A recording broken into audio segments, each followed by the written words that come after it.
Hello everyone, I'm glad you can join us this evening. So welcome to our next event. So this is part of our Decade of Commemorations programme, which is supported by Peace4 and SEUPB. That's a bit of a mouthful, but they're the ones that are supporting our exhibitions and all of our engagement programmes. So we're very grateful for all of their support.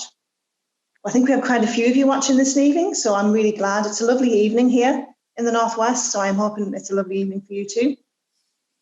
My name is Bernadette Walsh and I am the archivist at the Tower Museum. And in collaboration with the Nerve Centre, Paula, John and David, we are delighted to bring you this event this evening. We've been very excited for this event. Our exhibition is called Dividing Island, and it opened in the Tower Museum in July. It's actually closed at the moment because of COVID-19 restrictions, but the exhibition will run until February. So I'm sure we'll be open and you'll have a chance to call into us again. It's part of our annual exhibition programme, and this is the last exhibition in our Decade of Commemorations programme with the Nerve Centre. So far we've covered the First World War, conscription, 1916, and now we're looking at the period 1920 to 1922. The exhibition looks at the legacy, the origins, the impact and the legacy of the partition of Ireland. And while the exhibition is closed, this is a great opportunity for you to have a look at our website. So our website is towermuseumcollections.com. And we have lots of really great images of the collection. We've got videos, and we've got links to all of the other events in this programme. So if you get a chance, have a look at the exhibition, and all of our contact details are there as well if you've got any questions about future events. So this evening we have acclaimed historian Diarmaid Ferriter, and he is going to have a conversation with author Garrett Carr this evening. So Diarmaid, many of you will know, he's a regular television and radio broadcaster and writer. He's Professor of Modern Irish History at UCD, and his books include The Transformation of Ireland, 1900 to 2000, Judging Dev, a reassessment of the life and legacy of Eamon de Valera, which is an excellent book for the archive sources. If anyone is interested in accessing archive sources, it's a hugely great resource. Most recently, The Border and the Weight of a Century of Anglo-Irish Relations. Garrett is our lecturer in creative writing at Queen's University and author of another great book, Rule of the Land, Walking Ireland's Border, which was a BBC Radio 4 Book of the Week. He has also created a varied collection of maps of Ireland's border regions, which have been exhibited very widely. What I'm going to do next is I'm going to pass you over to Garrett and to Diarmaid, and just a few little, for those of you that are not familiar with these online webinars, if you can switch to gallery view, then you'll be able to see the participants. I'm going to log out, and you should be able to see Garrett and Diarmaid, and you'll be able to see the Nerve Centre logo. If you have any technical issues, they'll be able to sort you out. So once again, thank you very much for joining us this evening. Get in touch with us, put in comments, and even after the event, if you've got any questions about the exhibition Dividing Ireland or about our engagement programme, do feel free to contact us. Once again, thank you very much. You can see me now. Thank you everybody for being here this evening. According to my little readout, we've got 148 people, which is great. I'm very glad to have you all here. So I'm talking to Diarmaid Ferriter tonight, the historian, and we're talking about the border, which is the subject of Diarmaid's last book, just published last year.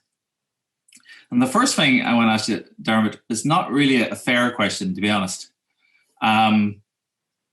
It's perhaps almost more a philosophical one, because I had an interview recently with a Derry writer called Darren Anderson, who's just recently published a memoir about Derry called Inventory, but it's very good.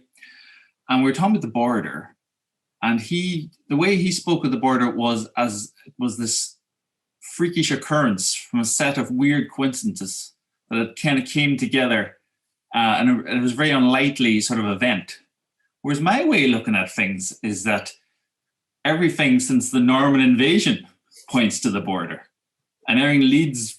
You'd have to go back to the Norman invasion if you wanted to find the step-off point to get us off this timeline. What do you think? Was the border inevitable? No, it wasn't inevitable. I think the interesting thing about that conversation you had in relation to the bigger question, I think what's most interesting is that it wasn't being spoken about, the partition of Ireland or the creation of a border, until really a couple of years before it happened. There were no vocal or robust demands for a border on the island of Ireland until 7 or 8 years before it became a reality. And that's a relatively short space of time, So I think we've got to think about those who ultimately ended up with a border to safeguard their interests, they being those who wanted to remain in the United Kingdom and couldn't have any truck with the idea of a 32-county home rule Ireland. I think you've got to think about them and how they saw themselves and how they saw their mission as unionists. We've got to distinguish between Irish unionism and Ulster unionism. And even, the iconic leader who leads the campaign against the third Home Rule Bill, which is the first time Home Rule looks to be likely, he's a Dubliner. Edward Carson saw himself as an Irish unionist. And even before him, if you look at the kind of landed leadership of unionism in the late 19th and early 20th century, people like Edward Saunderson, they too saw themselves as Irish unionists. They didn't see themselves as Ulster unionists. But if you have a look then at posters that were being used by James Craig a couple of decades later, for electoral purposes, the message is Ulster. We're Ulster unionists, we're not Irish unionists. So that would suggest that the creation of Northern Ireland is something of a compromise for unionists also, in the sense that their political mission is to keep the whole of the island within the United Kingdom. And they end up, of course, with this solution, which was supposed to be a temporary solution. So I think when you look at it like that, it's perhaps not that surprising that there wasn't anything inevitable about this. Obviously, there was a difficulty in coming to any kind of an accommodation with nationalists, and nationalists had their own responsibilities in relation to that. But I do think right up to very late in his career, Edward Carson was still holding out hope that there might be a solution that would avoid the partition of Ireland. Because I think even some of those who consider themselves Irish unionists considered the division of Ireland to be a great tragedy. There's an extraordinary moment in the Theatre Royal in 1913 when Andrew Bonar Law, who's the leader of the Conservative Party, who is hitching his mast to the Unionist sail, he turns around to Edward Carson and asks him to reassure the Southern Irish Unionists that they're not going to be abandoned. And Carson says, "What is there I can say?" So they're coming to a recognition that if they're going to be successful in their mission as Unionists, they're actually going to have to rethink the idea of keeping the whole island. And they're actually going to have to start concentrating on the part of the country where they're most numerous. And of course, that then brings you back to all of the very long centuries of history that you're talking about. Why were they so dominant in that part of the country? And that's what takes you back, of course, to the social engineering of the 16th and the 17th centuries. So you have this compromise situation that nobody's entirely satisfied with, to say the least. And I wonder if this is why, I think especially internationally, the border is often viewed as in a negative sense. People right across the world, they might know very little about Ireland. They might even really fully understand Irish independence, but they have the sense of Ireland's got a border in it, and this is a kind of an injustice. Why does the story never get sold of it being a good thing? Because there are a substantial minority of people to whom the border is almost sacred, and from their point of view, it's a story of a last-minute savior coming in. Phew, the border gets in just in time. But that story doesn't seem to get exported, or it doesn't have much traction. Why do you think that might be? That's because the notion of it as sacred, or the notion of it as a very positive thing, is a profoundly political assertion from unionists, in the sense that they saw this as the safeguarding of the integrity of the United Kingdom and of the British Empire, of which they were a part at the time that the border was created. But if you put it in a wider context, it's actually part of a very broad-based tragedy. What do I mean by this? And I'm not making a political point when I say this. I'm talking about what's involved in the artificial division of such a small island. And if you consider now, you'll probably be familiar with the work of Kapka Kasabova when she writes about, European borders. She's writing as a Bulgarian, and she's talking about the breakup of the Ottoman Empire and the contest for boundaries and disputed boundaries around that time, arising out of the huge convulsions of the First World War.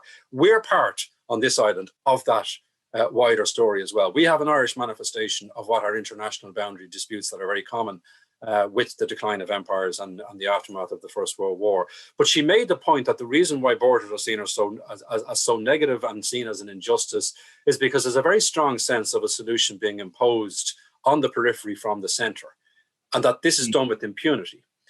In this case, you could argue from London, that they pat themselves on the back for having come up with this solution. It's embraced by some people on the island. It's rejected by others. It actually creates new minority problems.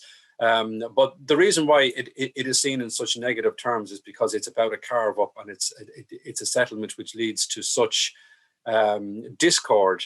And that's a European problem. If you think of Greece and Turkey and Bulgaria, when Kasabova was writing about that, again, there's great human tragedies and divisions at the heart of it. So yes, one person's freedom or one person's sacred protection of their rights is another person's captivity.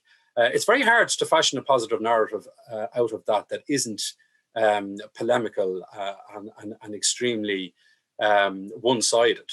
One of the interesting things that happens in London over the course of the treaty negotiations, the year after partition becomes a reality, one of the interesting things that happens are the private exchanges between senior British politicians, many of whom identified as unionists, who were prepared to acknowledge privately that the division of Ireland is a great tragedy for practical reasons, whilst publicly, of course, they will adhere to the pre-sanctified dogma about the importance of the integrity of the United Kingdom.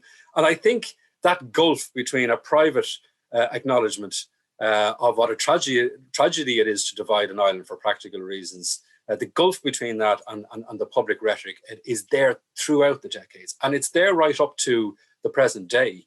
We're all consumed at the moment with this virus, this COVID virus. Mm-hmm. The border has become very relevant to that on this island. How many times have we heard that a virus doesn't respect borders? Because it obviously doesn't.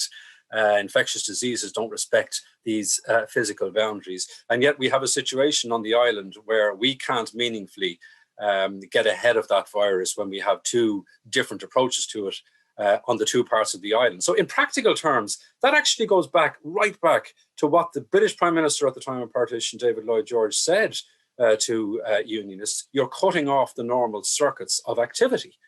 And he was talking about trade, but there are other practical dimensions to the natural circuits that are affected by partition as well. Yeah, that's fascinating. You can see why somebody might say it's a little unfair to say talking to the border positively is political, whereas talking about it negatively isn't. Although I definitely take your point about the wider context. And you're right, of course, that even for people who would vote to maintain it, it's very little, there isn't much love for the place in that sense. It's a kind of a necessary defense, I suppose. But also in your book, you talk about very interestingly about a partitionist mindset in the South, which you chart quite closely throughout the 20th century. Is this something that actually contributed, do you think, to the creation of the border, or is it something that sort of cohered after 1922? Oh, it's definitely there before the creation of the border. I mean, let's not fool ourselves. And remember, I wrote this book as somebody who grew up in Dublin. I was not somebody, as was so common with my generation, I was not someone who went over the border very often. I would have spent more time in London as a young man than I would have 100 miles up the road over the border. That was very common amongst my generation. And, I think that was within us from a very early stage, that sense of everything over the border being different, almost being alien, almost being abstract. And there's certainly a distance there. But when I began to trace that mentality, it brought me right back. I think it's the Achilles heel of an awful lot of the early 20th century generation of nationalists, because they write and speak about this in almost mystical terms. This is the notion that Ireland is a sacred, unified territory that cannot be divided. They write about it almost in the abstract, but there doesn't seem to be much understanding of the mentality of those who live in Ulster. And of course, Ulster is a province. Ulster is not the 6 counties that the Northern Ireland became. But there are quite a number of characters from Ulster who become involved in politics, in Republican politics, very committed nationalists and Republicans who can recognize this as well. It's no coincidence, for example, that some of the most trenchant critics of successive governments of the Republic's policy towards partition are Ulstermen. People like Sean McEntee, who was a Belfast Catholic, and Ernest Blythe, they can hone their criticisms born of their Ulster background and their Ulster experiences. And they were very conscious of the failings of their generation of revolutionaries for making no efforts to understand the Unionist mindset, or indeed the Ulster mindset. That sense that they already think of Ulster as the other, that it has a different character, that it is in some respects a separate entity. And they're called to account, I think, for that. And they can't really come up with any answers. And there's a very long list of people who are guilty of thinking like that. And, it endured. I mean, I was reading Mary McAleese's autobiography there in recent times.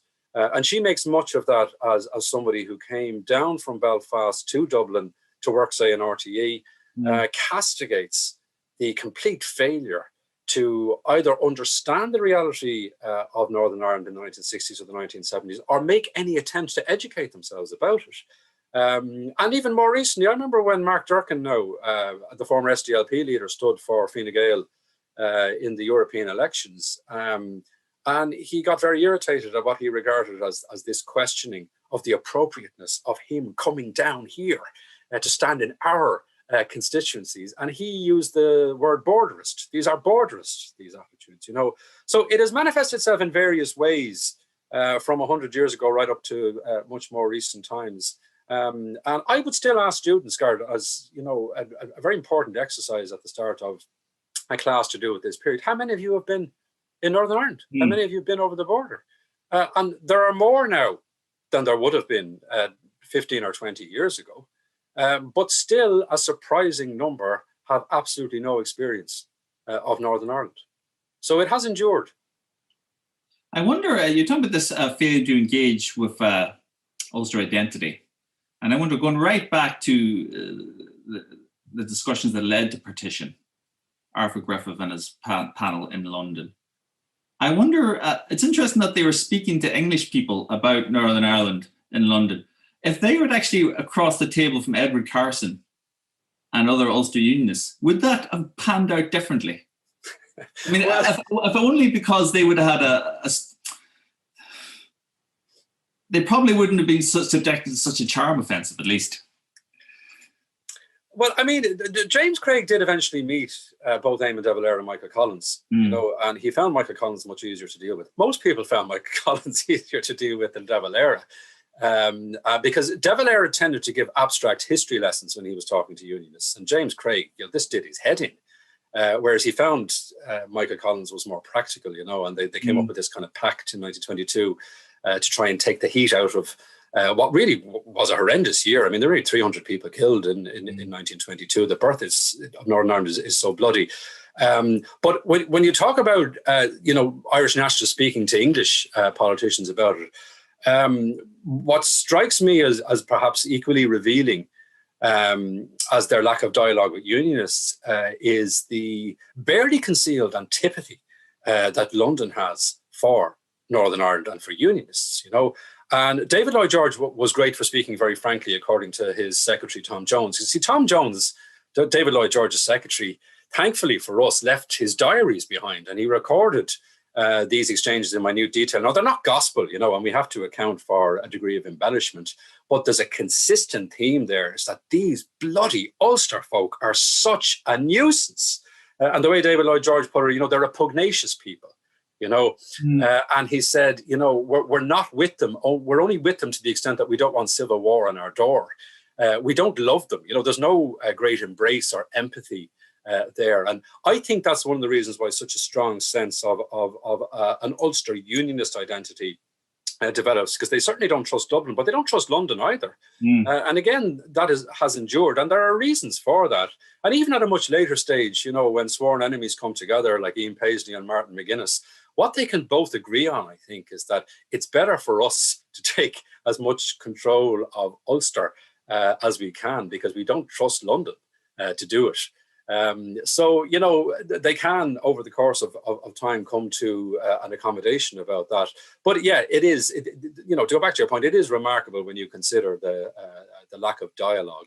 But there's also a sense, particularly with James Craig as he takes over from Carson, and Ronan Fanning, the historian, used this phrase, him sitting on Ulster like a rock, and I'm not talking to anyone about it, and we're not going to engage in dialogue. And then later, when partition becomes more entrenched, you also have the question of the territorial claim that exists in the Irish Constitution over Northern Ireland, which is like a red flag to a unionist bull. So they're certainly not going to engage in any kind of dialogue. And that takes time. I mean, it's a Cold War, and there's a thaw eventually in the late 1950s and into the 1960s before it's interrupted again by the Troubles, But there was a sense that, okay, let's look at practical stuff. Can we look at tourism or waterways or non-contentious issues? But the other interesting thing, which I think is always neglected, this is not just about unionists in the new Northern Ireland. It's also about those who are left in Cavan and Monaghan and Donegal, who consider themselves to be unionists, mostly Protestant.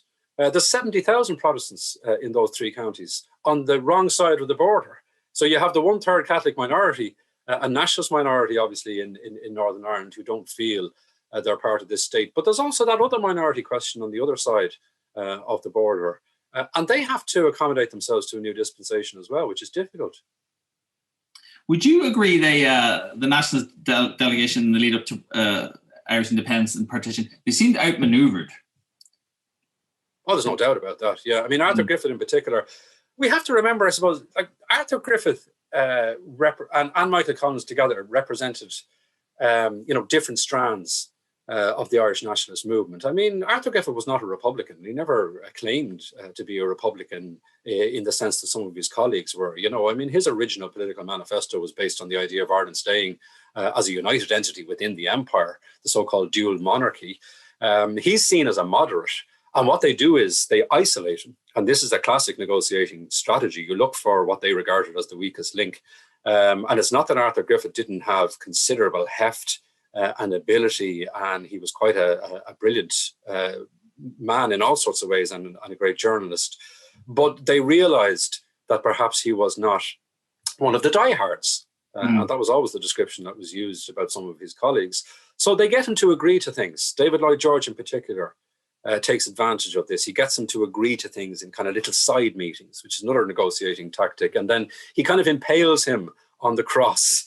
And he's vulnerable. But the big naivety, I suppose, of Arthur Griffith is that he accepts the idea of a boundary commission, that this border will be reviewed, because they're trying to get over the hump of partition, which is already reality. So they say, we'll kick it to touch, we'll get it reviewed in a couple of years by a boundary commission. And Arthur Griffith translates a boundary commission into a plebiscite, and it's nothing of the sort. And it wasn't that people were going to be voting directly on whether they wanted to stay in the new Northern Ireland or not.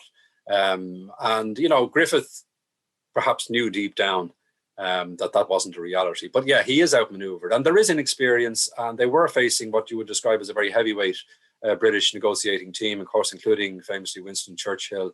Yes. And it's not that there wasn't cleverness on the Irish side and considered insight. There was, but they were outmaneuvered. And you know what the biggest failure they made, Garrett? They didn't have a bottom line. You don't go into negotiations without a bottom line.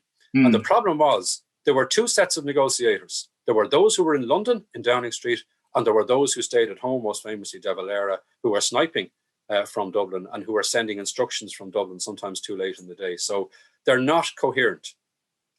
Yeah, it seems, yes, quite a messy process. But I wonder, yes, we can imagine intransigent unionism, and we can imagine sort of duplicitous politicians in London. But isn't there something inherent perhaps in these men as well, that sometimes it looks to me like a simple kind of lack of imagination, that they can't conceive of the partition of Ireland, and therefore it sort of slips by them? I think that is a really interesting point, and it's a really interesting point in relation to the not just the creative imagination, but bridging the gulf between their writings, their thoughts, and the practicalities of negotiation and of compromise. Yes. They're not ready for compromise. They're not ready for thinking creatively about compromise. De Valera in particular has a great blind spot about this, because his attitude throughout is that Britain imposed it, and the only way it can be undone is if Britain decides to undo it. Like, that's a huge failure of imagination, you know. Now, not everyone is like that, but there is. I was talking about that right in the 1940s. He's still on that. He's still on that. No, I mean, he never loses it. I mean, eventually in private, we know in the late 1950s, before he left, because I think he was very conscious that he'd never succeeded in one of his main political aims, which is to end partition. He does talk about the prospect of Ireland rejoining the Commonwealth, you know, a united Ireland rejoining the Commonwealth, that there is a compromise he's prepared to make. But I mean, that's, it's far too late in the day. But you're absolutely right. I mean, there is that failure. I mean, these people have been reared often on a diet that of the mythical unity. And I say mythical unity because they gloss over an awful lot of the fissures and the differences and the complexities that were always there. Owen MacNeill does this as well as a historian, you know, when he goes right back and constructs a narrative of the history of Ireland that doesn't acknowledge, again, you know, the deep divisions and complexities that are inherent in Ireland as an entity anyway.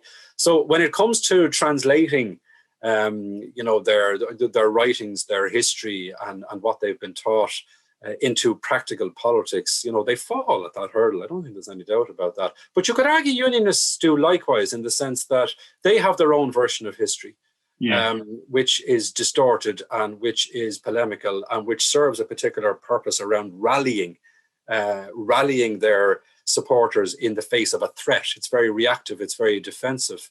And they have much that's distinctive, and arguably they have much to celebrate in terms of their own identity. But that too can get lost when it's all thrown into the pot. It's very interesting, you know, in the years between the failure of the first Home Rule bills in the 1880s and the 1890s, and then up to the third Home Rule bill, there's actually quite a lot of infighting within unionism. There are class tensions, there are farmer unionists, there are working class unionists.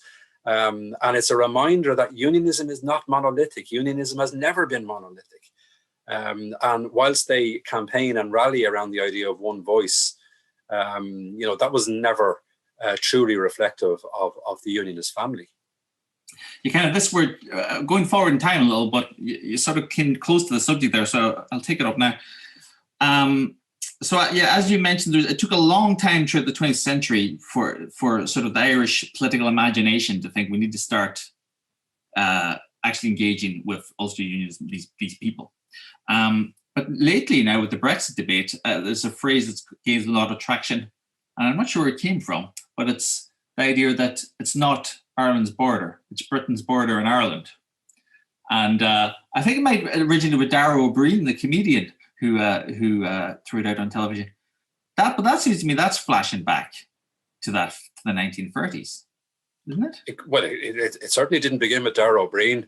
And I just mean as a kind of a phrase that was around. Yeah. And I mean, Darragh O'Brien, Darragh O'Brien is a contemporary of mine, and from Bray, and you know, again would have grown up in the south during the era of the Troubles, and you know. I don't imagine he spent much time over the border either. But it's a very interesting... The sentiment is we're not responsible for the border. It's people in England. Oh, well, this is the point. You see, that if you call the border the Irish border or the British border, you're going to get into trouble either way, for very obvious reasons. Isn't the border a creation of both Britain and Ireland? Couldn't you argue that the demand for a border is a product of the failure of Irish people to agree, and that it has to be seen not just as a British creation, but something that was born with the assistance of Irish midwives as well? So I don't think it can be referred to either as exclusively a British border or an Irish border. Of course, you can argue that this was a British imposed solution. But it's also something that was accepted by unionists in Ireland. And it was, something that was a product of those upheavals of that decade where Irish people could not agree. And there was a fundamental question asked when the partition debate began in the House of Commons in Westminster by Harry Lawson, who was a British Liberal MP with unionist sympathies. And he asked this basic question: how are you in this age, in this democratic age, how are you to force a million people, a million unionists into a system they don't want to be part of? How are you to turf that minority out of the United Kingdom? And that was the question, and that was the challenge. And there was a failure in Ireland to come up with a solution to that. And Britain, by 1920, regards it as imperative that they have to get a solution because it's the only way they can deal with our wider Irish problem. So yes, it's Walter Long primarily, who was a former leader of the Unionist Party, who drafts what becomes the Government of Ireland bill that partitions Ireland. But who did he talk to first and foremost? James Craig. He wasn't talking to Irish nationalists. He's talking to the British government. He's talking to James Craig. So in that sense, I can see the argument about the way in which this was created and foisted on certain people. But James Craig then referred to it as the ultimate sacrifice because they were cutting off their southern brethren. Now, you can take that with a pinch of salt when you consider what he got, the rock that he got to sit on. But I don't think either label, British or Irish border, is at all satisfactory on their own, But I get the sense for the last 100 years anyway, the government in London would have accepted any solution that Ireland North and South came to. And get it off our table. Yeah, exactly. You don't want that means it's Ireland's border. I mean, no, that probably means the solution to the border in Ireland has to be an Irish solution. That's for me. Whether you think of a that's border for me as an the invention. interesting thing. Sorry, I guess it maybe depends if you think of a border as an invention that is placed somewhere and there it stays, like a sculpture, or if you think of it as a lived continuum. And I guess I'm more the latter. And perhaps it's different in the 1920s, but now it's Ireland's border. No, I take that point. That's a very good point, actually. And I do see it as a continuum. I don't see it as a historical artifact, that's cemented. And we know that. How often have we spoken in recent years about an invisible border, And there was a time when the border was anything but invisible. So, no, I accept that point. I mean, the interesting thing about the private exchanges again, some of the most senior British officials, including people who ran the Treasury, people like Warren Fisher, they used to refer to the border as artificial, absurd, and ridiculous. And they went as far as to say, if we could get rid of it in the morning, we would. And why wouldn't they? It's always been a nuisance. It's always come back to bite them. David Lloyd George famously boasted that he had conjured the Irish question out of existence. But he had in his backside, He'd put the problem into cold storage, and of course it came back and continues to come back to haunt the British prime ministers, as we know from recent events. So, they were prepared to make private admissions that this was something they didn't want. They wanted it off their table. It's very expensive, and it causes nothing but trouble, and it destabilizes English politics. And that's the flip side. You see, it has been useful in English politics, and it was useful in recent years arising out of Brexit. Because it was a pawn, and the Irish question and the border were again becoming a pawn in what was a distinctly English power game. It's very ironic, you could say, that the DUP were aligning themselves with arch-Tory nationalists who were much more concerned about Brexit than they were about Northern Ireland remaining a part of the UK. And we know that through polling of the Tory party as well. So there were times when it was useful, but it also had the capacity to become what was termed by Chamberlain a fatal influence on British politics, and they didn't want that. And what Irish nationalists and Republicans used to do in turn was to say that if you give us a declaration, if Britain gives us a declaration that they won't stand in the way of Irish unity, well, then we can sort out this problem ourselves, But that, of course, suggested that they were going to be able to create the circumstances and a dialogue that would actually bring an end to the border. And there was never any evidence or sign of that.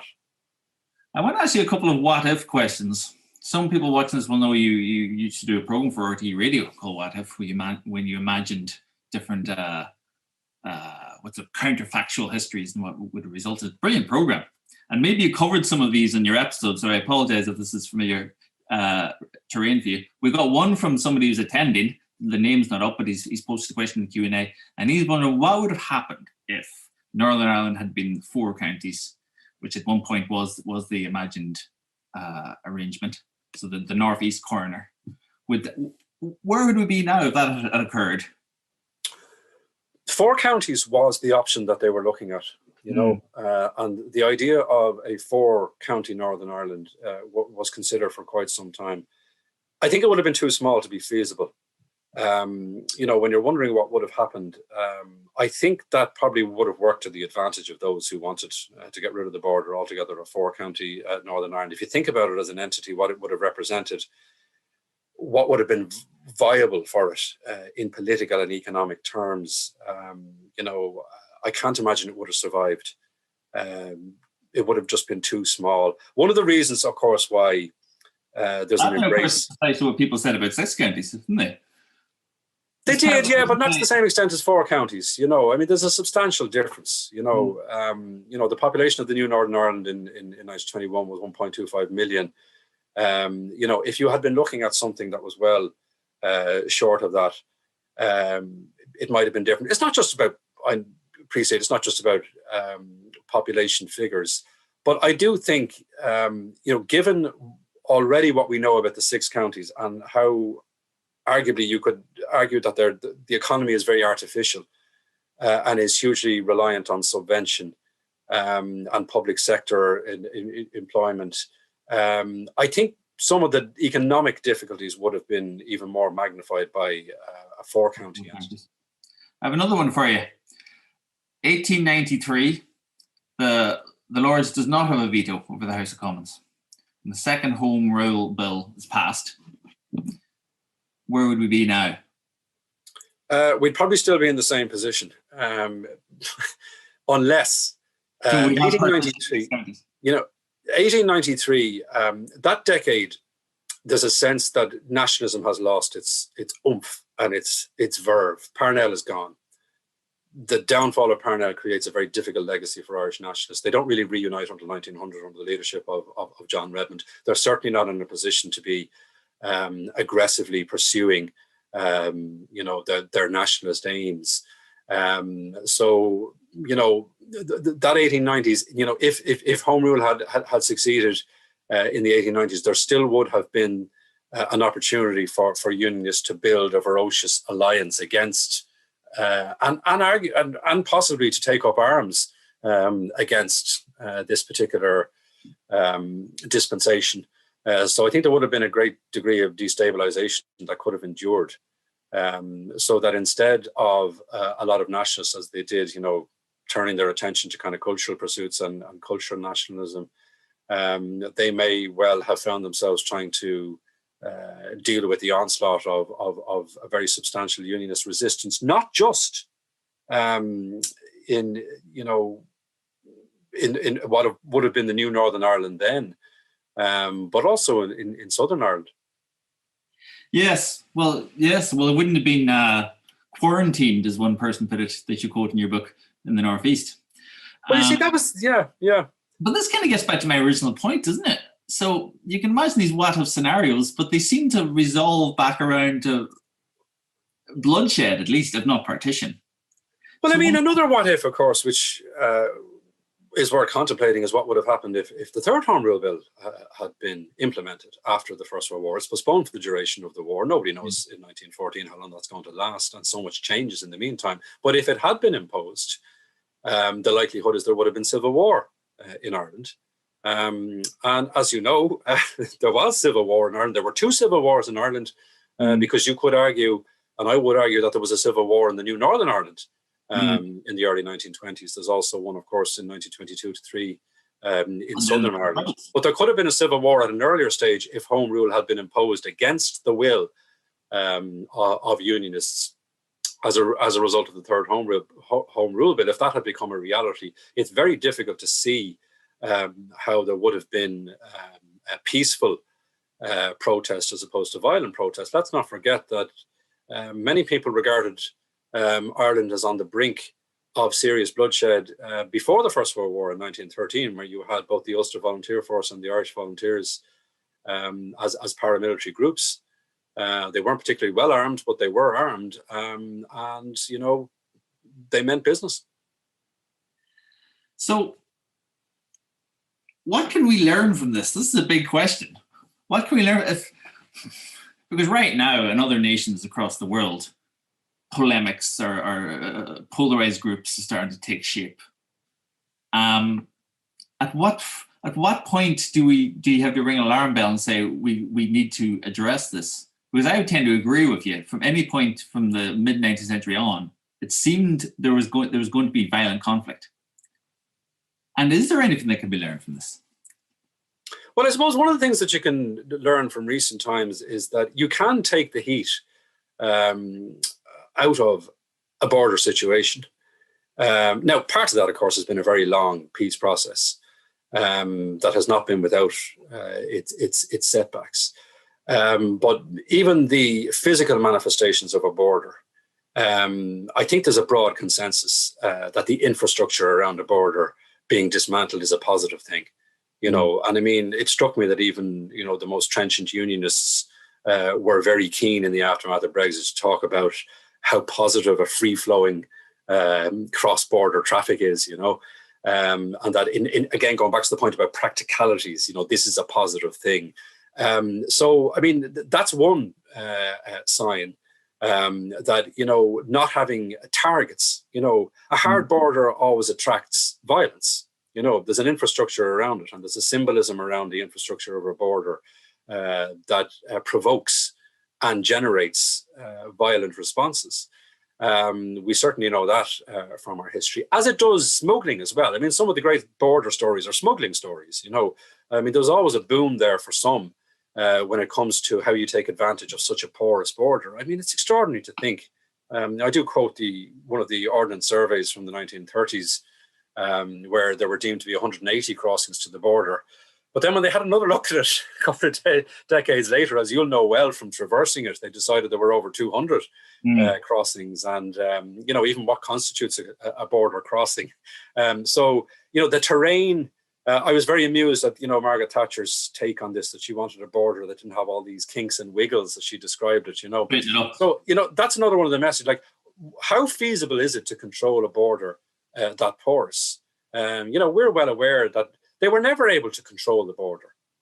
They were never able to manage the border in a practical way, or even in terms of security. So I think that's another one of the messages, that you allow a border sometimes to collapse under the weight of its own messiness, or perhaps its own contradictions. That takes a long time, and you can reach a certain settlement. And I think people had reached a certain settlement. There's also, I would think, a distinct way of thinking around the border, and people who inhabit the border hinterland. They are a different people. And I'm not talking about nationality. I'm not talking about political affiliation. I suppose I'm talking more about just being a product of a borderland. You know, that is a distinct way of perhaps thinking that is colored by your experience of being on a frontier. And again, the question is, how do those people come to terms with their situation or their dispensation? And if they're okay with it, you know, that means something very different, you know. If there has been a degree of accommodation, and that's not just about politics and economics, it's also about sport, and it's about culture. I was very struck by writers over the years like Tyrone Guthrie and Hubert Butler, who were making the case for you know, dialogue across the border. Yes. Arguing that a lot of these divisions were political and artificial, as opposed to being truly cultural, you know, and that there could be this sense of dialogue across the border, again, taking the heat out, or lessening some of the contentious issues, you know. That brings me back to the idea of the imagination. And if I'd say, if your story, if your history of the border was thought of as a story, had an arc, then what you see is the gradual strengthening of Ireland's imagination and our sense of pluralism and what was possible I asked you earlier about what limitations perhaps the original Irish delegation were suffering from. And I wonder if back those days, not just those men, but perhaps the Western imagination in general, rather fixated on symbolism as a source of identity. So if you read the original transcripts of the discussions, they're really fixated on having to swear an oath to the Queen. Yeah. And much less so than partition. And anyone reading it now goes, partition is much more significant. Yeah. And I wonder if during the 20th century, we went from seeing our identity hooked on symbols to get much more sense of a land as an identity or a map. Oh, yeah, yeah. And therefore, obviously, maps have their difficulties too, as including borders. But all the same, at least a land can potentially be more pluralistic. And you can have lots of different, you can have diversity in a country the way you can't have diversity with the idea of a royal leader or a pope or whatever you got. Yeah. So, and that's sort of what I see in your story is this widening of the imagination from the original act of partition, which seems like a big failure of imagination, to the Good Friday Agreement, which is a major imaginative leap. Yeah. I think you're right about that complete preoccupation, if not obsession, with symbols, but also with territory. You know, one of the great shifts was to try and get people not so much to think about territory or symbols or emblems, but to think about people and to think about land, you know, and shared. I mean, even that whole idea of a shared island, you know, we might say that's become cliched now, but, you know, it's remarkably important how you use language and how you characterize an island and what is contained within that island. And obviously, I mean, that developed into a political narrative for some in the sense of taking the focus away from territory and towards people, you know, and, you know, there was no point in talking about territory or flags or symbols if you couldn't bring the people together. And I could give the example of rugby. Haven't they managed it quite well? You know, not without problems over the years. They had to come to accommodations. But, you know, rugby was organised on a provincial basis from the 1880s in Ireland. And they were able to retain that all-island team and that all-island sense of an Irish rugby identity. You know, it didn't belong to one political side. So that is an illustration that it could be done. It couldn't be done in soccer. They didn't manage it in soccer. You know, we often heard ourselves saying that, particularly when Irish soccer's fortunes revived, you know, what would an all-island soccer team be like, you know? And again, that would never have been about, you know, land and territory. That was about soccer players. That was about, you know, bringing the best of the land into one team, you know. So certainly, there's no doubt about that. I mean, there has been very interesting shifts over the years. Even looking at the archive of Sean Lemass, for example, he became Taoiseach, and, you know, he told his cabinet on the first week he became Taoiseach, he said, "Gentlemen, there will always be a Northern Ireland. What are we going to call it?" Because they were still calling it the Six Counties, and that offended many. And there are still people today who will call it the Six Counties. And, you know, they're not going to change the terminology that they use. But Lemass was making the point that we can actually think and speak differently about what we feel deeply about, with a view to actually trying to create more of a sense of an island that we can work together with. And he wasn't talking about the ending of partition. He wasn't talking in De Valera terms about putting pressure on Britain to undo the damage. He was just talking about talking and about perhaps avoiding the use of language that was clearly offensive for certain people on the island. And okay, you can say that's obvious to us now. That involved somersaults in the late 1950s. Yes, and to the extent it's quite strange to look back at it. It seems like under-evolved. I want to ask you one question that we got from a participant here, Anne Loveday. Maybe you don't know. I'm very interested in this myself. She's educated in England, and she's wondering now what Irish schools teach about the history of the period. About the history of this period? Yes, the partition. They teach a lot. I'm very pleased to see that on the Lebenswerk curriculum, there's a particular attention given to partition. There's a section on partition. And, you know, a lot of the stuff that the terror museum are covering in terms of its origins, its impact, and its legacy. So it's not shied away from in a way that it was. And the amount of older people who have told me, our history deliberately stopped in 1916 because the things that came afterwards were too painful to contemplate. Well, that's my recollection as well from the, guess, the early 90s, loads of 19th century. Yeah.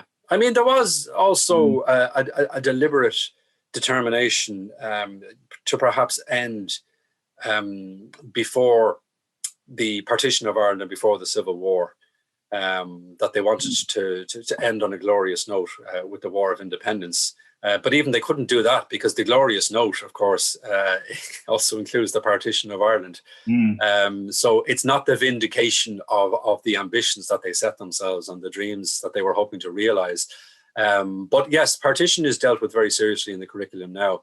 And I was also struck, of course, by the amount of people who told me who had been educated in Northern Ireland that they didn't learn enough about the history of the Republic, which again, when you think about it on a small island, is a terrible failing.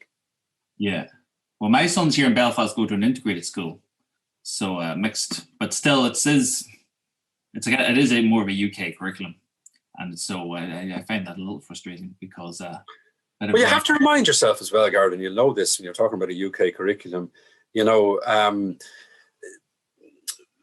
Britain always looms, much larger in the Irish consciousness than Ireland does in the British consciousness, and we have to constantly remind ourselves of that. When people ask me why, for example, the border wasn't discussed in any serious way during the Brexit referendum campaign, I said because they don't care and they're not interested and they're not educated about it. One of the reasons I was determined to write the border book, I suppose, was after Brexit, because I was just so angry in many ways that there had been such an ignorance and dismissal of the complications of the border, as if all of these issues had been settled and it couldn't possibly be worth considering, So we do have to remind ourselves sometimes of the way in which their education doesn't factor in Ireland to the extent that, certainly in the Republic, we would factor in a consideration of the consequences of British policy. One of the first courses I studied in UCD when I was an undergraduate over 30 years ago was the Irish policy of the British government.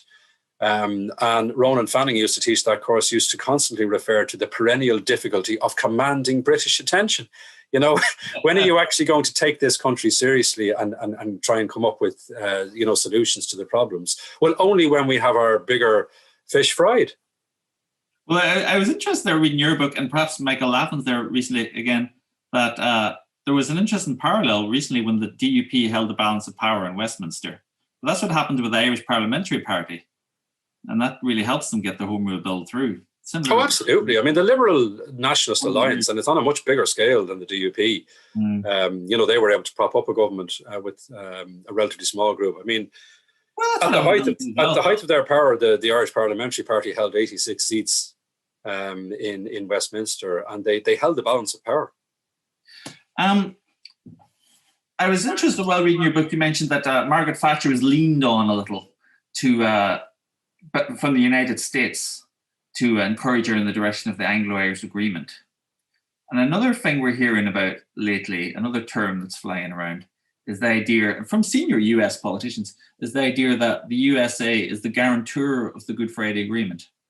To what extent is that true? No, it's not true. I mean, this is not an agreement, a formal agreement that incorporates the United States of America, This is an agreement between Belfast, Dublin, and London. It gives the impression they signed something, but this is not the case. Well, no, I mean, that story actually begins. I was reading Seamus Mallon's book there not so long ago, and he was talking about the mood of despair within the SDLP after the collapse of Sunningdale and power sharing. And they'd nowhere to go, and they were broke, and they were really fed up. And as he put it, the only place left for John Hume to go was America. So off he went, and he got Jimmy Carter's administration in 1977 to agree that they would welcome a power sharing solution and that they would encourage a coming together of the different sides. And that was unprecedented, that intervention. And John Hume and his colleagues were again annoyed that not enough attention was given to that, and that perhaps Dublin wasn't taking it seriously enough. But then it was revisited, because John Hume kept working those connections. And then by the 1980s, early 1980s, when Reagan is in power, there's a lot of behind the scenes maneuvering to try and get the American administration at that most senior level to intervene, to lean on Maggie. And of course, Margaret Thatcher, there were very few people who could lean on Margaret Thatcher. Ronald Reagan was one of them. So that was a very clever strategy by the SDLP at that time. And of course, they got him to lean on her. And she was open to it. I mean, she actually came in her memoirs to decry the signing of the Anglo-Irish Treaty. She regarded it as a great mistake. But she was open at the time. And again, it goes back to some of your earlier points. Why was she open to being somewhat more flexible than her persona and her rhetoric suggested? Again, get this complication away from us. I've other things to be worrying about. I mean, there's an extraordinary exchange after the signing of the Anglo-Irish Agreement when they're toasting it. Herself and Garrett Fitzgerald, the Taoiseach, are toasting it with a glass of champagne. And he mentions the possibility of getting money from the International Fund for Ireland, for Northern Ireland. And she was disgusted. And she kind of waved her hand in the general direction of Northern Ireland. And she said, more money for those people. Look at their roads. Look at their schools. She said, I need that money from my people. Now, isn't that remarkably revealing? I need that money for my people. These are not my people. Yeah, and so how do you think that would pan out, though? Will this idea of the United States as guarantor of the Good Friday Agreement, is that something that you think will solidify and become a significant factor in the next few years? To be honest with you, I was looking at Mulvaney there, who's arrived over as, as the envoy. And part of me was wondering, is that still a necessary part of the apparatus, of the diplomatic apparatus in relation to Northern Ireland? Now, you always want to be very careful not to tempt fate. You would like to think that there would be some semblance of an evolving or maturing politics that wouldn't involve hand-holding by the United States anymore. There is a part of me that has wondered that in the last couple of years. There's no doubt of the importance of the intervention. And when you consider how the Good Friday negotiations or the Belfast Agreement negotiations were handled pretty adroitly, and American intervention was crucial there. You have to wonder, more than 20 years on, what level of American intervention is needed. Do you think Donald Trump is interested in Northern Ireland? Me, no, not particularly. I do wonder. I think it's more likely to be. I suspect it would be considered a bit of a Democrat possession. Yeah, and I've no doubt that they do take it seriously. And I mean, Nancy Pelosi has been very trenchant in asserting that they're going to make life very difficult when it comes to a possible post-Brexit trade agreement with the United States. If the border is a pawn, or if there's any, compromising of the agreement. And I mean, that sentiment is still very strong. It also puts some broader negativity about Brexit, which Trump has spoken in favour of. So, yeah. I mean, one suspects that's really the thing they're after. That's the thing they're problematizing. Brexit. Oh, absolutely. Yeah. But again, doesn't it illustrate as well how, the Irish question can become useful. For a variety of different strategies, but it can also become a huge inconvenience. We've had a couple of people asking about the water boundary and the foil, the unsettled location of the border there. Have you any views on how that might play out? That's one thing I haven't. Perhaps, but. No, it's not something I've thought much about. I mean, it was an issue right from the start, and it had to be adjudicated on. How do you manage the waterways? And I mean, the creation of Waterways Ireland, was regarded as a very practical and progressive step, again, to try and prevent it becoming a contentious issue. But I'm not quite sure how that fits into the current scenario. Is there any sense when we think about Irish independence and the energy there, or perhaps the despair that led to those moves, is there any sense that Brexit has its similarities, because there's no doubt that a lot of Brexiteers feel this is their revolution.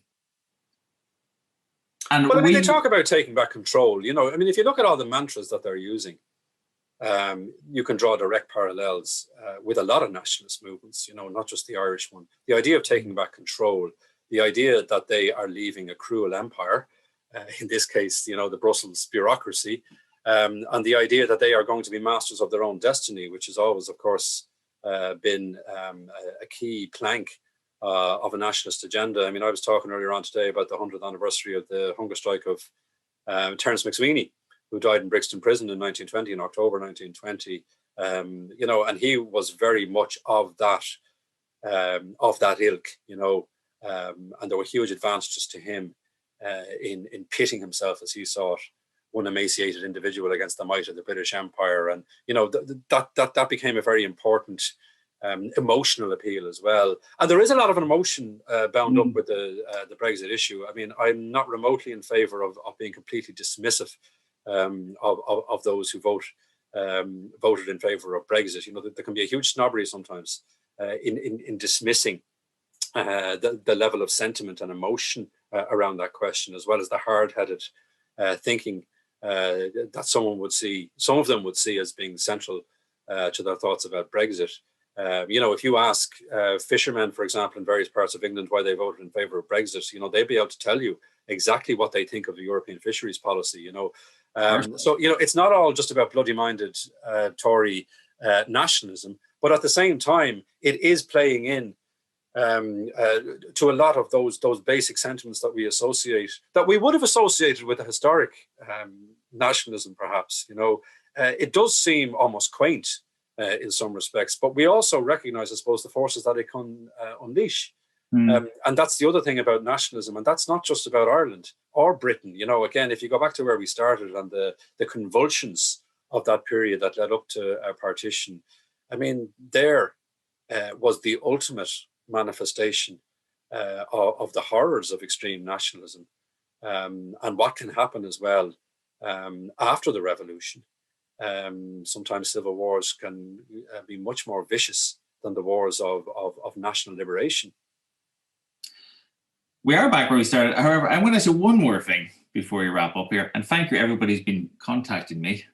I think we didn't manage to touch on most of your points, but I apologize that we can't answer every question.